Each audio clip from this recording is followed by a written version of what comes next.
বিসমিল্লাহির রহমানির রহিম। আসসালামু আলাইকুম। দেখছেন যে এখানে বসে আছি, এটা হচ্ছে তাঁত। এই তাঁতে হরেক রকমের গামছা তৈরি হয়।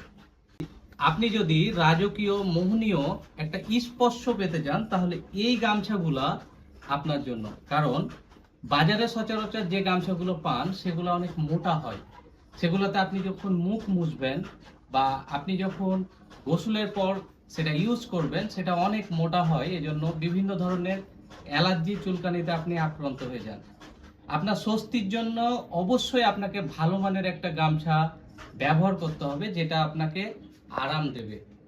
এই যে যে গামছাগুলো দেখতে পাচ্ছেন, এই তাতে যে গামছাগুলো তৈরি হয় সেই গামছাগুলো হচ্ছে চিকন সুতার গামছা এবং এগুলা খুব টেকসই। আপনি যদি একজন শৌখিন মানুষ হয়ে থাকেন তাহলে অবশ্যই আপনি আপনার শরীরের যত্ন নেবেন, কারণ বর্তমান সময়ে শরীরে বিভিন্ন ধরনের অ্যালার্জি চুলকানি দেখা দেয়। এটার কারণ হচ্ছে যে আপনারা যে গামছাগুলো ইউজ করেন সেগুলো হচ্ছে খুব নর্মাল গামছা। সেই গামছাগুলোতে বিভিন্ন ধরনের অ্যালার্জি হয়, এই রকম কেমিক্যাল ইউজ করা হয়। কিন্তু আমরা যে গামছাটা আপনাদেরকে দিচ্ছি এই গামছাটাতে কোনো ধরনের ক্ষতিকর কেমিক্যাল নেই। আপনি নিশ্চিন্তে এই গামছাগুলো ইউজ করতে পারেন, আপনার ত্বককে সুরক্ষা দিয়ে যাবে। ভালো থাকবেন। আসসালামু আলাইকুম।